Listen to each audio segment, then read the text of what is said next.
आसीद गिरिवरो राजं एककोटिति विस्तृता क्षीरोदेनावृता श्रीमान् योजनायुतमुच्छितः। त्रिकूट पर्वत के निकटस्थ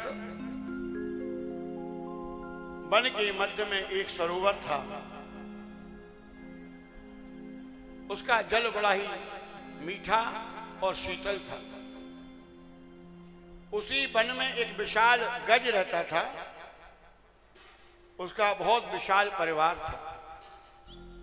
एक दिन गज परिवारी जनों को लेकर जल पीने सरोवर पर पहुंचा। जल पीते पीते अपने परिवार के सदस्यों को देखकर इतना आनंदित हो गया कि स्वयं जल में प्रवेश कर गया। अपनी सूंड में जल भर के अपने परिजनों के साथ में क्रीड़ा करने लगा। तभी जल में छुपे गिरहा ने आकर के, मगर ने आकर के गज के पैर को पकड़ लिया और जल में खींचने लगा। जल में गज का बल आधा रह जाता है और गिरहा मगर का बल दुगना हो जाता है। भूमि पर गज का बल दुगना हो जाता है और गिरहा मगर का बल आधा हो जाता है। जब परिजनों ने देखा कि हमारे घर का मुखिया जल में अंदर प्रविष्ट हो रहा है, जल में घुसा हुआ जा रहा है, तो उसकी सूंड में सूंड डालकर उसे बचाने की यत्न करते हुए खींचने का प्रयास करती है। पर गिरहा का बल अत्यधिक हो जाने से वह सब भी उस जल में उस गज के साथ अंदर जाने लगे। ये देखकर उन्होंने उस गज का साथ छोड़ दिया और जल से बाहर आकर के वन की ओर चल दी। ये देखकर कि उस गज को, जो अभी कुछ क्षण पहले अपने परिवार पर इतना अभिमान कर रहा था कि मेरा इतना विशाल परिवार है,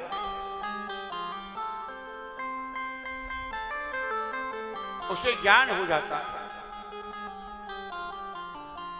और उसी से वैराग्य उत्पन्न होने लगता है कि संसार में कोई किसी का नहीं।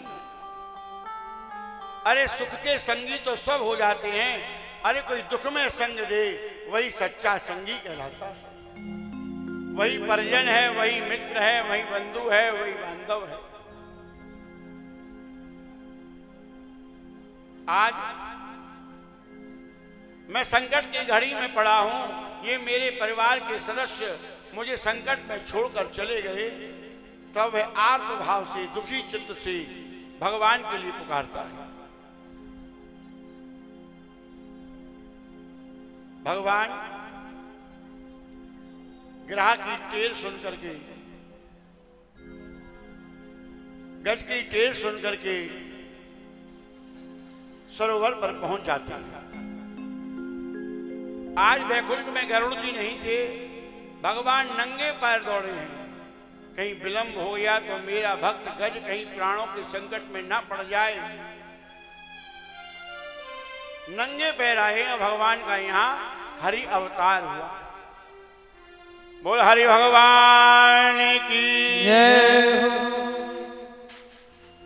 भगवान तो खाली प्रतीक्षा करते हैं कि कोई मुझे पुकारे, और जब पुकारता है जीव तो दौड़ कर पहुंच जाते हैं। भगवान ने आते के साथ उस गिरहा को सुदर्शन चक्र से वध कर देते हैं, मृत्यु को प्रदान कर देते हैं। भगवान के हाथों मृत्यु प्राप्त होते ही वह गिरहा दिव्य रूप धारण कर लेता है। आकाश से विमान आता है, उसमें बैठकर वह भगवान के लोक के लिए प्रस्थान कर जाता है। गज अश्वपूरित नेत्रों से भगवान को देख रहा है। भगवान, आपका इस समय आगमन हुआ है कि जब मैं संकट में पड़ा हूं, मैं आपको कोई वस्तु भेंट भी नहीं कर सकता। ऐसा विचार ही कर रहा है कि मन में, तभी उसकी दृष्टि सरोवर में खिल रहे कमल के पुष्पों पर जाती है और वह अपनी सूंड से कमल का फूल उठाकर भगवान के चरणों में निवेदित करता है। पत्रम पुष्पम फलम तोयम। भगवान तो भाव के भूखे हैं, भगवान किसी की माया के भूखे नहीं।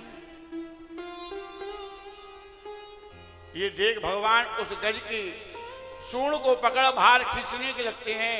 भगवान के हाथ का स्पर्श करते ही वह गज योनि का, गज देह का त्याग कर देता है।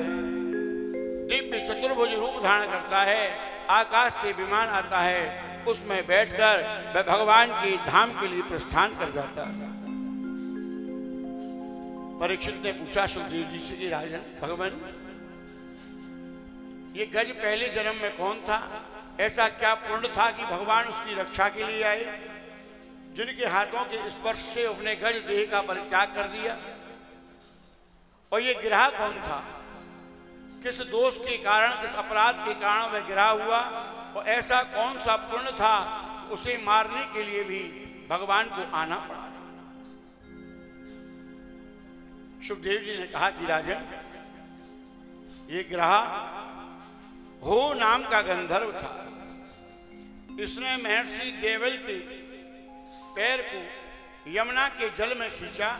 जब देवल ऋषि सूर्य को तर्पण कर रहे थे, अर्घ दे रहे थे, तभी हो नाम के गंधर्व ने जल में छुपकर उनके पैर को पकड़ के खींचा। इससे मुनि को क्रोध आ गया, अरे मूर्ख, क्या ग्रह के समान जल में छुपकर हमारे पैर को खींचता है? जा तू ग्रह योनि को प्राप्त हो जा। उसने हाथ जोड़कर प्रार्थना की, मुनिवर मेरे अपराध को क्षमा करें, मैंने अपराध किया है, इसलिए मैं आपके दिए श्राप को स्वीकार करता हूं, पर इससे मुक्ति का उपाय बताएं। मुनि ने कहा कि तुम भगवान के भक्त गज का पैर खींचोगे, वह भगवान को पुकारेगा, भगवान की रक्षार्थ आकर तुम्हारा वध करेंगे। भगवान के हाथों मृत्यु को प्राप्त होने से तुम पाप मुक्त हो जाओगे, श्राप मुक्त हो जाओगे और अपने लोक के लिए प्राप्त करो।